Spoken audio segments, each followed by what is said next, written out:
right, Adam Crist from MyMMANews.com here with Devante Crawford, who is taking on John Mabrey November 19th at Stellar Fights at the Hockessin Pal Center.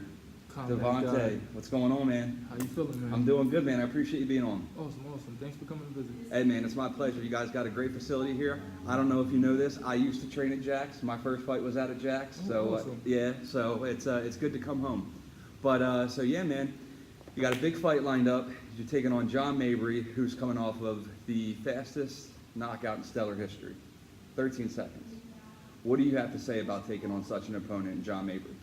I just hope he has that same energy with me. But at the end of the day, I'm prepared to take the fight wherever it goes, whether that be wrestling, and grappling, striking.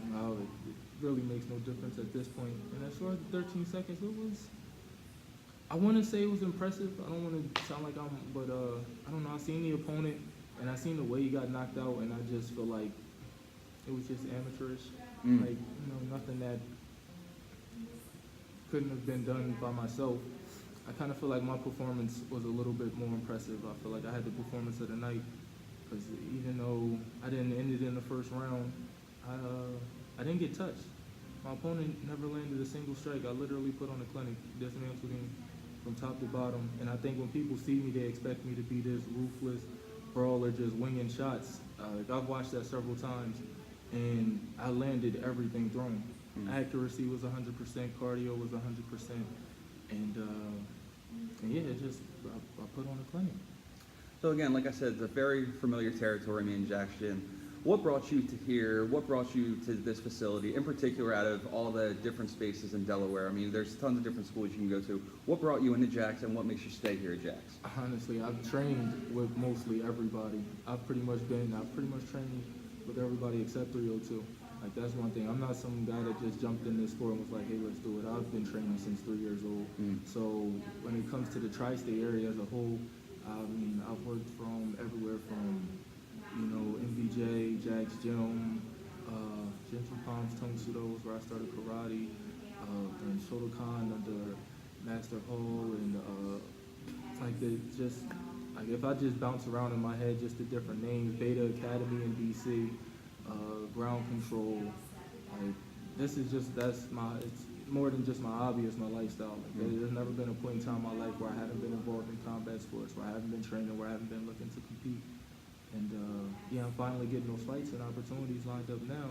And I think it's the worst time for any opponent.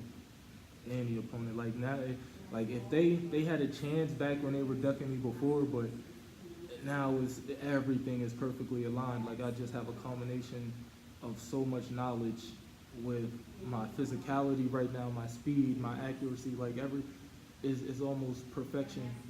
And I don't see anybody beating me. I'm really ready for pro. Now, something that John talked about in our interview, which we talked about, he said that he doesn't see you outworking him. And when you heard that, you seemed to take a little bit of offense to it. Am I correct when I say that? And tell me why you take offense to it and why you won't be outworked. Well, it wasn't that it wasn't what he said he would outwork me. I seen that he said something like nobody has a more work ethic than him, or he put something alluding to how I took it. He puts in more time than me, and that's impossible, especially when you have a family. And I'm not saying like they holding back or anything like that, but I'm 100% dedicated to this. I don't work, I train. Everything in my life has to do with becoming a better fighter. Everything in my life is this. This is the most important thing in my life. Nothing comes before this.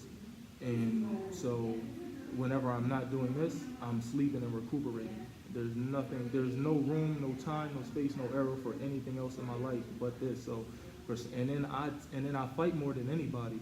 I should have had my debut. I've been calling out fighters, been trying to do that, and like I said, he's the first one that was foolish enough to take the fight. I feel as though, because I'm not losing to anybody. And if I may continue, yeah, of course.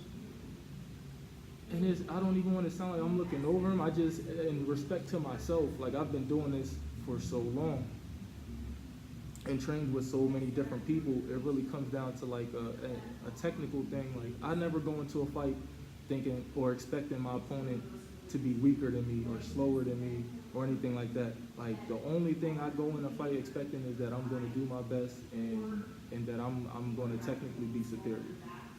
And because, you know, you go in with expectations, the next thing you know, he's faster than you thought, he's stronger than you thought.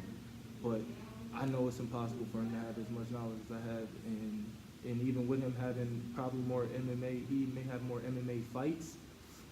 I've been training a lot longer, and I've been preparing for this opportunity a lot longer. So if the fight goes the way you want it to, well, better yet, let's say, what should the fans expect come November 19th at Stellar Fights when you and John Mabrey meet center cage, man-to-man, finally it's about to throw down? How do you see the fight happening through your eyes? To be honest, I don't have a vision for the fight. The only vision I have is victory, is my hand being raised. I'm not gonna I'm not that guy that's gonna sit here and be like, oh, it's gonna be. No, I'm gonna take what's available. I'm gonna take what opportunities are available. I'm gonna see what mistakes he makes. I'm gonna see what errors he makes and capitalize on that. If I feel as though I have more of a chance grappling, and that's what's gonna happen. I'm not gonna limit myself. Now, don't get me wrong. I would love to stand there and trade with him all day, but I've already established myself as a striker, so I don't. It's MMA for a reason. I'm not putting my mind in a box. Like, I'm not going to be like, all right, just because I'm undefeated in kickboxing, my only way to victory is kickboxing. When I've been rolling and putting in the hours as well on the mat with my grappling. But I'm also not going to shoot. If he's game, I'm game. I got a lot of confidence, and I don't feel as though anybody could strike with me right now. I've been working with you, and then I know he says he knows the guys I work with, but you don't know the guys. You don't know everybody. I do a lot of traveling. I have people working out. Like, after this fight, I'm supposed to be in Curtis Blade's camp for his fight with Ngannou. And, you know, like, I do a lot of different things that I don't post everything because, you know, people watch. I watch. I study everybody. Everything means something. Like, I say, and that's another reason why I didn't want to do too many interviews or too much exposure, because you can take a lot away from a person's mindset just from them speaking. Like, speaking is like striking. You can be leading, but that doesn't mean you're in control. You're giving something away. There's something in between each sentence, and those little gaps. Like, you could take away anything from somebody's mentality, and you could find weaknesses or you could find strengths. But yeah. So I've done drifted off from the question, but yeah, as far as the fight, I would definitely say it'll be interesting. It'll be interesting. Yeah. But because for me to answer that question, it would depend on what route he goes. Like, I'm gonna play off. Like I said, I'm gonna play off the hand he deals. So whatever mistakes he makes, I'm gonna just capitalize on it. All right, we'll leave it at that. Any shout outs for training partners? How the fans get a hold of you on social media? Whether it be to follow you, throw it out there, brother. Follow me at combat.god on IG, Combat God on Facebook. I would like to thank Derek Dodson, my manager, my family, everybody that supports me, my mother who's been battling with breast cancer. Got to shout out my dog who just died. Of course, Brian Camara wouldn't be here without him. Why you have all the names beforehand? Then when you actually get faced with it, you gotta like, Surtees, most definitely.